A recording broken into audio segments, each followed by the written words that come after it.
Okay, so let's have a look at coins, crypto coins. And so I'm at this website called developerreport.com. So I'll leave the link in the description so you can have a look at it yourself and look in more detail if you wish to. So this is basically data about developers and what kind of crypto projects they're working on. All right. And the reason why this is important is because the more developers that are working on a project, the more dApps and things like that can come out, and therefore the more transactions you can get on a particular coin, and therefore the more transactions, the more value there is in the coin. All right. If there's no developers working on a project, then they're not going to use that particular network. So that's why it's absolutely critical that you look into the amount of developers that are working on a particular network. So without further ado, let's look at some numbers.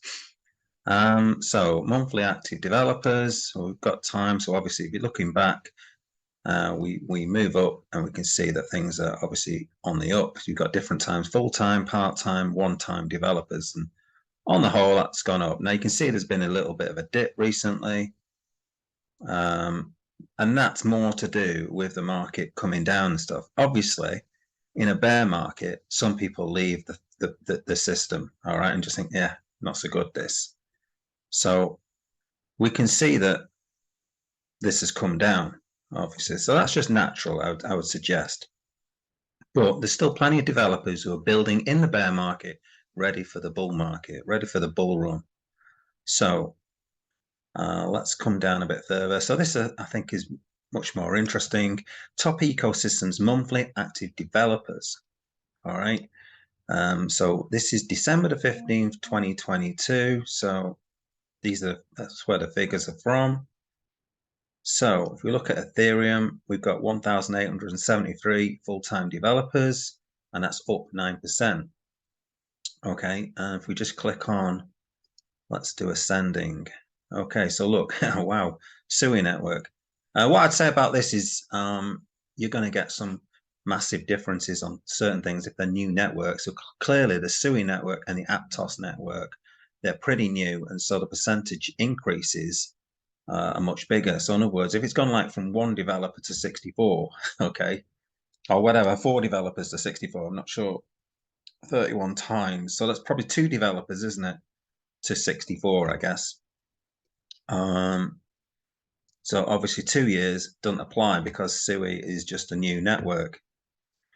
So I'd suggest what you need to really look at is the percentage increase and the amount of developers there were before will give you probably a better figure. So let's look at kind of the most people. You've got Ethereum and Polkadot.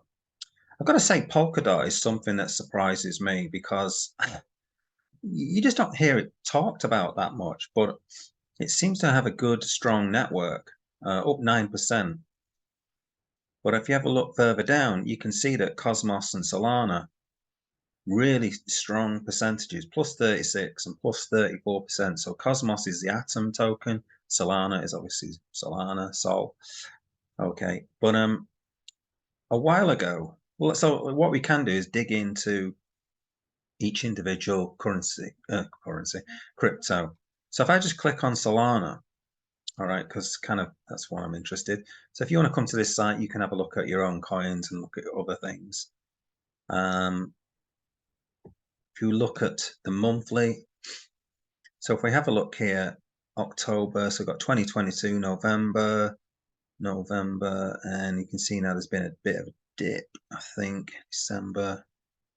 Okay, so there has been a bit of a dip.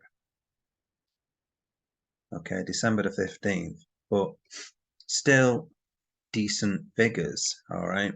Even if it dips down to here, because obviously with all the FUD over FTX and all of that, and there was a sort of association between Solana and Sam Bankman-Fried.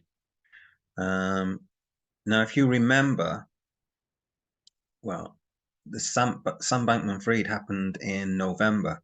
So this is figures coming out in December. So it's not massively, it's not cataclysmic. It hasn't like plummeted down to the bottom here. It's not total disaster or anything. It's just a little bit of a dip, okay? And you can see other dips here and here, so it's not completely unnatural either to have a little bit of a dip.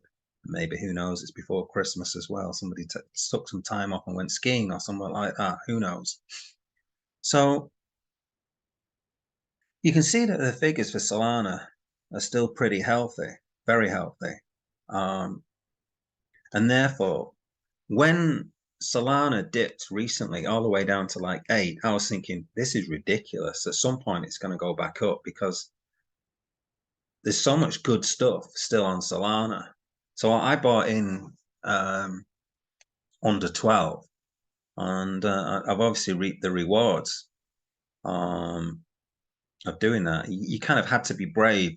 The thing is about this market is when there's a lot of FUD, when there's a lot of negative stuff coming out, then that's potentially the time to buy. Not always. Obviously, sometimes it can be correct information that something is really going to die to death. Okay, but Solana, I just was thinking this just doesn't. This isn't right. There's still devs working on things. There's still projects, okay, going on. There's still a lot of stuff working. The network is still really active, okay, even though it's still a test net, okay. So, and that's why I bought in more, okay. So I still had some Solana, but I bought in quite heavily under 12. A decent bag anyway, not billions, all right. I'm not that rich, but a decent bag for me, let's put it like that. So I'm quite happy with my returns. I mean, I've basically doubled my money virtually on what I bought. So I'm more than happy with what I've got back. But so this is a good way, if you're thinking about a project, should you invest in? So let's just go back. If we have a quick look at this, you're thinking about investing in a coin. Maybe you don't like Solana, okay? That's fine. Quite clearly, okay. Polkadot all of these would seem reasonable ecosystems to stick money. It's only Bitcoin actually has gone down, okay. Polygon's obviously a good one, 17. Kusama, okay. So look at these that have already got decent figures, and also look at the ones that are going up. So clearly, well, any of these, you'd argue that any of these are good buys. Ethereum, Polkadot, Cosmos, Solana, Polygon, Kusama. Of course, none of this is financial advice, even though it is. Near Cardano. So clearly Tezos. Now Tezos has obviously been affected by the negative sort of stuff on the negative stuff on NFTs. I think Tezos is quite an NFT centric chain. BNB's come down a heck of a lot. I'm guessing a lot of these Ponzi schemes that have gone bust recently. Look at Internet Computer. That's really gone up a lot. Okay. Starknet. I don't really know what that is. Avalanche has come down a lot, minus 18%. But when you get further down, there's not that, the amount of programmers working on it is probably not a big enough number, a developer, not a big enough number really. Okay, you're getting very small development here, 30s and stuff. That's quite small. All right. So I'd go for these bigger plays, bigger numbers, bigger developers. That's much safer bet, and you're getting decent amounts of increase in the developers. All right. So that's that. That's one way to sort of have a look at, is a coin any good? Okay. Is a network any good? So developerreport.com.